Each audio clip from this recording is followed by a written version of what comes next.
Hello friend, मैं हूँ lovely की रसोई स्वादिष्ट व्यंजन में आपका स्वागत है। और कैसे हैं आप लोग? उम्मीद करती हूँ आप लोग अच्छे होंगे। तो आज हम बनाएंगे बेसन और सूजी का लड्डू। तो चलिए हम अपनी किचन में आ गए हैं। तो ये मैंने लिया है, सूजी ली है। तो ये सूजी लगभग हमको 1.5 कटोरी सूजी लेना है। तो ये सूजी हम अब छान लेते हैं। तो ये 1 कटोरी मैंने पहले डाल दी थी और ये दूसरी आधी कटोरी और ली है। तो ये लगभग 1.5 कटोरी सूजी ली है और 1.5 ही कटोरी हम बेसन लेंगे। तो दोनों को बराबर मात्रा में हम लेंगे। और ये बेसन मैंने पहले से छान के रख लिया था। तो अब इसको हम चलिए इसका डो तैयार करेंगे हम।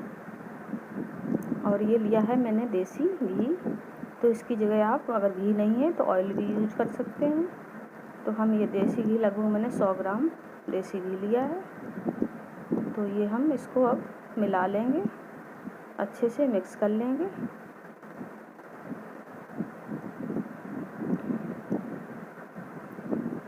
तो ये हमारा देखिए मिक्स हो गया है और ये इस तरह से होना चाहिए। ये घी हमारा पूरा परफेक्ट मिला हुआ है। ये मुट्ठियाँ बंधने लगी हैं। तो चलिए अब इसको हम पानी डाल के थोड़ा सा सख्त आटा तैयार कर लेंगे। तो ये अच्छे से हमको आटा लगा लेना है। बेसन के लड्डू खाने में बहुत ही स्वादिष्ट होते हैं। तो ये आटा हमारा देखिए लग के लगभग रेडी हो गया है। तो अब इसको हम 15 से 20 मिनट के लिए थोड़ा रेस्ट होने के लिए रख देंगे। तो ये ढक के हम रख देते हैं।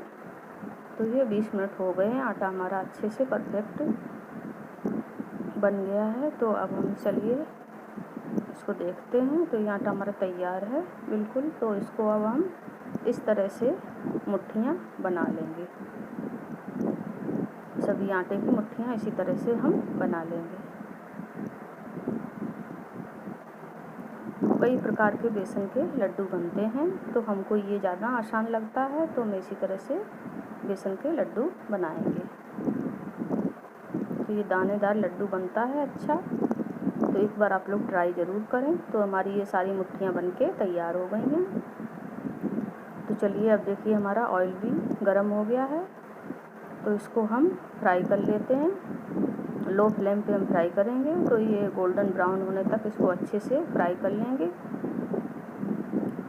हाई फ्लेम पे अगर फ्राई करेंगे तो अंदर से ये कच्ची रह जाएगी। तो इसलिए हमको ये लो फ्लेम पे फ्राई करनी है। तो लो फ्लेम पे धीरे धीरे फ्राई करके हमको ये लाल कर लेनी है। गोल्डन ब्राउन होने तक हम इनको अच्छे से तलेंगे।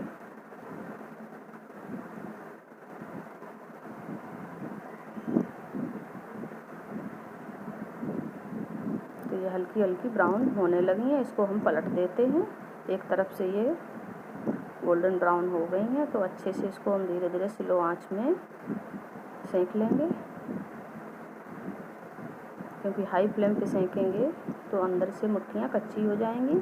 तो बेसन का लड्डू इस तरह से अगर आप बनाएंगे तो बहुत ही अच्छा बनता है। तो ये चाशनी वाला लड्डू हम बनाएंगे। शुगर सिरप भी बनाना है अभी हमको।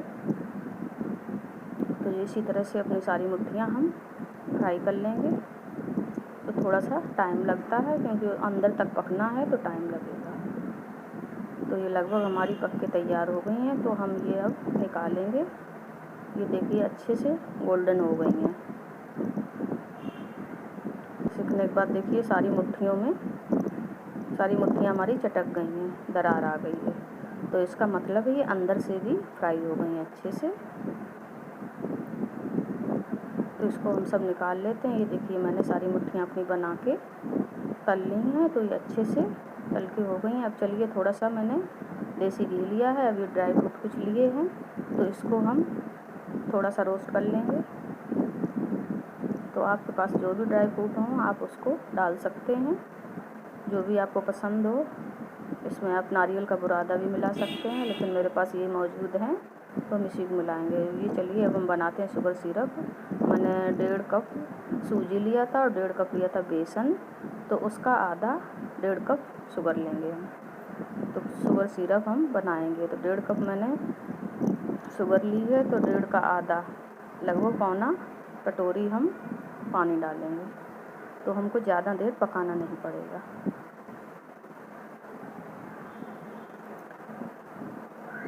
तो ये गरम पैन में मैंने चीनी डाल दी थी, थोड़ा सा ये चिपक गया है नीचे, लेकिन धीरे धीरे से जैसे चीनी घुलेगी वैसे ये छूट जाएगा।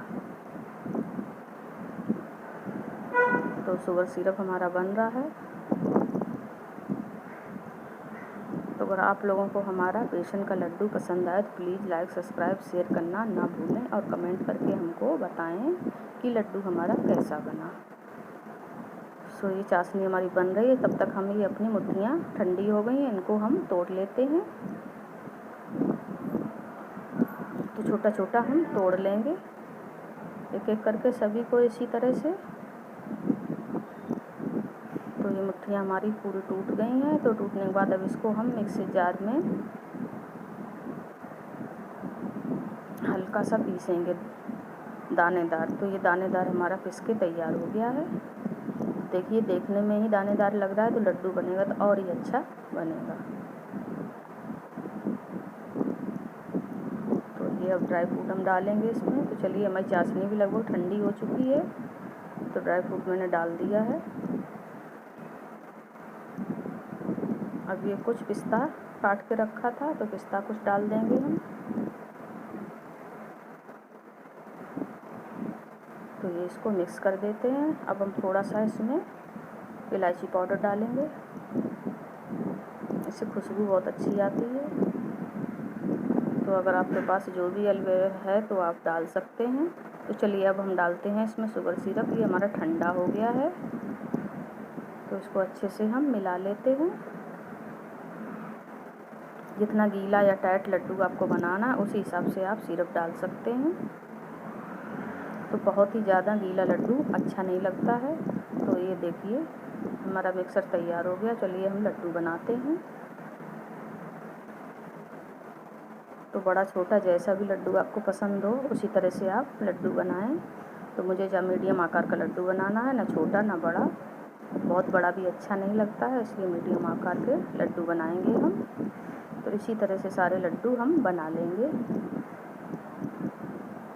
तो एक बार आप ट्राई ज़रूर करें और हमको कमेंट करके बताएं कि लड्डू हमारा कैसा बना है।